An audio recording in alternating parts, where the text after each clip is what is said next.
नहीं, जनता मेरे साथ थी और जनता ने ये जो विश्वास नगीना बनाया, अगर जनता उस विश्वास को मेरे ऊपर और भरोसा करे, मेरी कार्यशैली पे, मेरे किरदार पे, और यही गठजोड़ अगर उत्तर प्रदेश में बन जाए तो उत्तर प्रदेश में भारतीय जनता पार्टी की जमानतें जब्त हो जाएंगी आने वाले विधानसभा चुनाव में।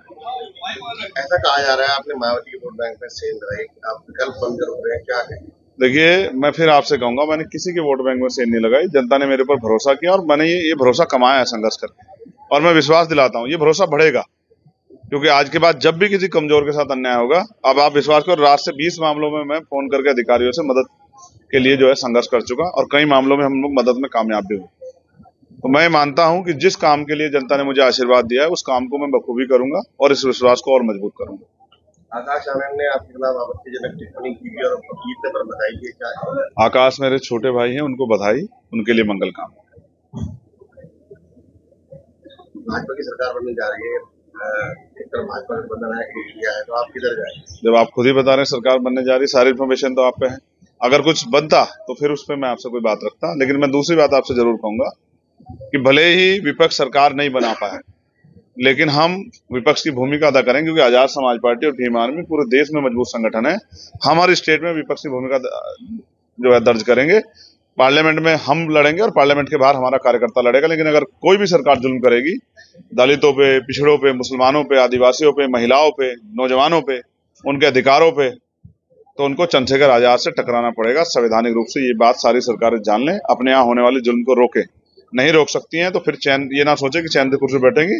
चंद्रशेखर आजाद मैदान में एक एक जुल्म का हिसाब होगा, और जो जुल्म करने वाला होगा वो जेलों की सलाखों के पीछे होगा। ये बात याद रखना। मॉब लिंचिंग होगी, ना किसी गरीब को पीटा जाएगा, ना किसी गरीब की जमीन छीनी जाएगी, और ऐसा करने वाले गुंडे भी सावधान हो जाएं। ये उनकी भलाई के लिए बता रहा हूँ। चुनाव में क्या रणनीति रही और अब जीतने के बाद क्या रणनीति? कोई रणनीति नहीं। चुनाव में जनता ने आशीर्वाद दिया, उनको भरोसा है चंद्रशेखर आजाद के ऊपर। ये भरोसा उत्तर प्रदेश में बनाना है। आपके चैनल के माध्यम से कह रहा हूँ, क्योंकि मीडिया के को विश्वास दिलाता हूँ। अगर मीडिया के साथ भी कोई अन्याय होगा, उनकी आवाज भी उठाएंगे। उनकी चाहे इंश्योरेंस का मामला हो, चाहे उनकी सुरक्षा का मामला हो, चाहे पेंशन का मामला हो, मीडिया के साथियों को भी बहुत कुछ सहना पड़ता है। उनकी आवाज भी उठाएंगे। साथ साथ जो देश भर में हमारे कार्यकर्ता, उनसे कहूंगा कि वो जुट जाएं। जब नगीना के लोग कामयाब करके दिखा सकते हैं, तो आप लोग भी कामयाब होकर दिखा सकते हो। अपने अपने क्षेत्रों में संगठन मजबूत करके लड़ाई लड़ें। आगे लड़ाई उत्तर प्रदेश के 403 सीटों पर लड़नी है। अखिलेश यादव, इमरान मसूद की तमाम आपके मित्र हैं, तो सबका धन्यवाद। रणनीति वो नगीना के लिए क्या करने का?